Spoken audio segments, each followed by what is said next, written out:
Radical. Welcome to Flea Market Stories, documenting one man's journey into the world of flea marketing. This is a quick one tonight. I want to talk about the silver PS2 that I sold. Sold silver PS2 that I got from this one guy, and it's one of those commission deals.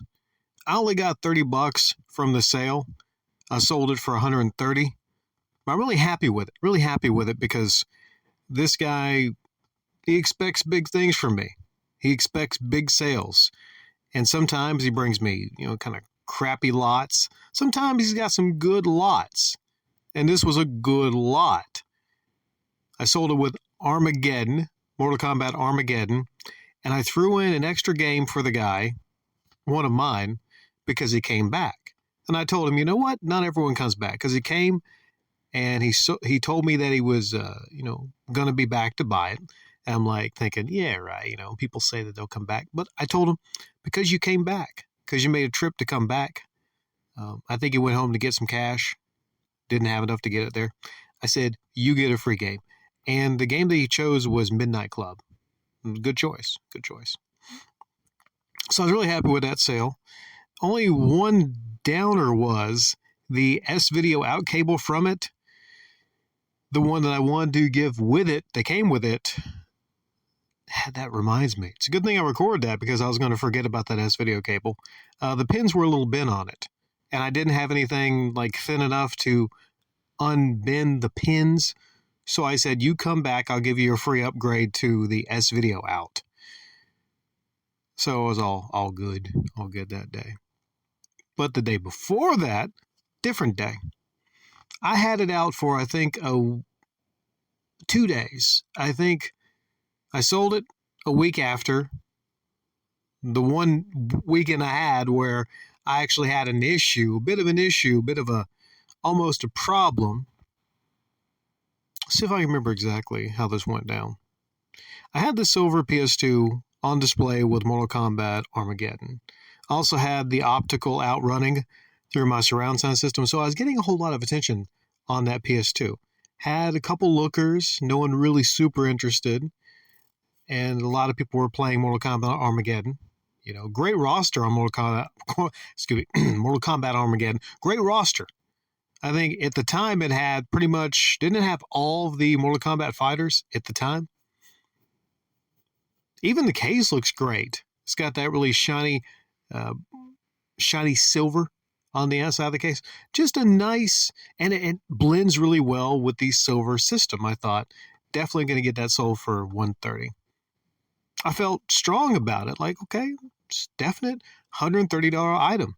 Between that and the game, yeah. Right now in 2023, I thought a silver PS2 working on display, $130. There are some people out there, like the guy that came by, that didn't agree with that price.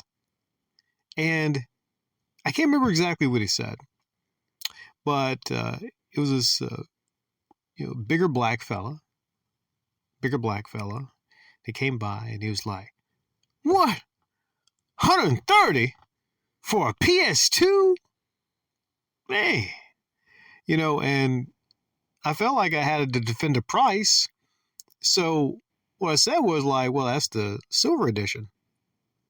I don't know exactly how I said, but that's like the special silver edition. And he said something smart alecky to me. He said oh, okay.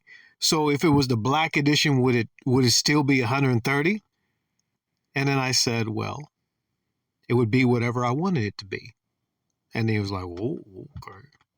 Maybe he was expecting for me to say oh my goodness, you're correct. I'm charging way too much for a silver PS2. Oh, wow. I'm charging way too much for it, Now, some of you listening might think $130, it's a little bit too much for a silver PS2. And that's quite all right. I'm in a business here. I'm in a business of taking something, cleaning it up, and reselling it. It's the reselling business. It's called business, man. And I check around at local stores, and what they have it for is around 120, 130. It's around what they have it for. But The difference is, in my store, it's on display. You can try it before you buy it. You don't get that many other places, if any other places. So that's the advantage that I have there. Also, a 90-day warranty. I didn't even bring up the 90-day warranty to them. It's a 90-day warranty, man. It's not too bad. It's not too shabby. Means you get it, a month goes by, something breaks on it, and I stand by my stuff I sell. Of course, maybe he doesn't know that I stand by my stuff. Maybe he doesn't know maybe first time there. But I didn't cut him any slack when I said sternly to him, the black one, it would be whatever I wanted it to be. So if you're ever selling things, don't ever let somebody make the price. Don't let them make the price. You make the price. Now it's a whole different bag of potatoes. I can't think of anything interesting to say. I can't think of any interesting analogy. Just a bag of potatoes. It's a whole different bag of potatoes. If it's a situation to where somebody comes by, they're very friendly to you, they're respectful, and a situation to where I knocked a couple bucks. Yeah, not box. I knocked a couple bucks off of a DVD, a cartoon DVD, because it was the first thing that his son was buying at a flea market. And I had no reason not to believe that. Now, if he comes by next week and he's like, this is the first thing my son's buying at a flea market, I'd be like, liar! Liar! Dirty, filthy liar. But no, I was thinking for a second that it might escalate. And I hoped it didn't escalate. Because, I didn't want to get this guy any angrier there. Because he seemed angry at the pricing of it. The anger, though, did not keep him from playing for about 5 minutes as Scorpion. So, essentially what I think was going on is he just really, really wanted it. He really wanted it. But he couldn't afford it.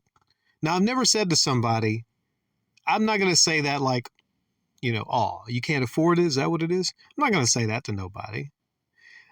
If he would have, been more of a jerk and kept on, I'd say like, listen, whatever you think it's worth is what you think it's worth. And whatever I said to be worth is what I believe it to be worth. And that's fine if we don't agree. And heck, you look around, you might find yourself a silver PS2 somewhere for a price that, is more agreeable to you. But it's not going to be here. It's not going to be here, It's because it's just the way it is, That's probably what it was, is he just really, really wanted it. Now, if I see him again, this is the fun part.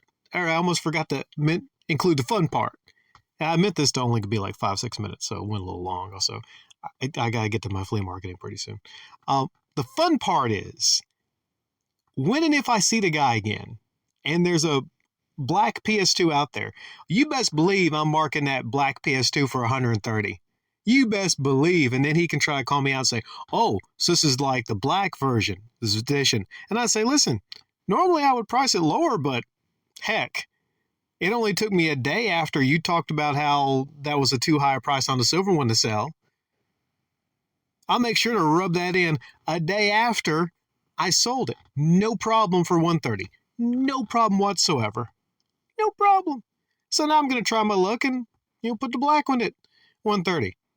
And maybe if I get another silver one, heck, I might bump it up to $140 with a game. Because think about it, like, if it takes me 1 week to sell a PS2 that's only been out there for 1 week for $130, then heck, testing the market, just try $140. That's business. But if you got something out there like a Funko Pop, that's a no-name Funko Pop out there for $10 and it's been out there for months, then you lower the price. That's what you do at a store, right?